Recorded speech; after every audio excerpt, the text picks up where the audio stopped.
अमरीकी सदर Donald Trump ने ईरान को असलहा फराहम करने वाले ममालिक पर 50% टैरिफ की धमकी दे दी। सदर ट्रंप ने सोशल मीडिया पर अपने एक सख्त बयान में ऐलान किया है कि जो भी मुल्क ईरान को फौजी असलहा फराहम करेगा उसे अमरीका बरामद की जाने वाली अपनी तमाम अशिया पर फौरी तौर पर 50% टैरिफ का सामना करना होगा।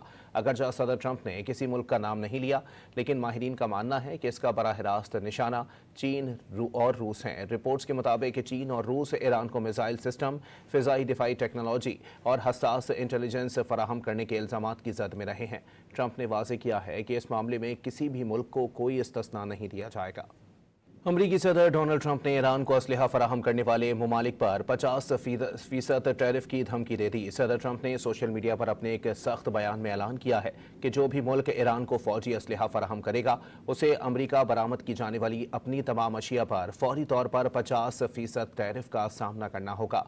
अगरचे सदर ट्रंप ने किसी मुल्क का नाम नहीं लिया, लेकिन माहिरीन का मानना है कि इसका बराह रास्त निशाना चीन और रूस हैं। रिपोर्ट्स के मुताबिक चीन और रूस ईरान को मिसाइल सिस्टम, फिजाई दिफाई टेक्नोलॉजी और हसास इंटेलिजेंस फराहम करने के इल्जामात की जद में रहे हैं। ट्रंप ने वाज़ेह किया है कि इस मामले में किसी भी मुल्क को कोई इस्तिस्ना नहीं दिया जाएगा।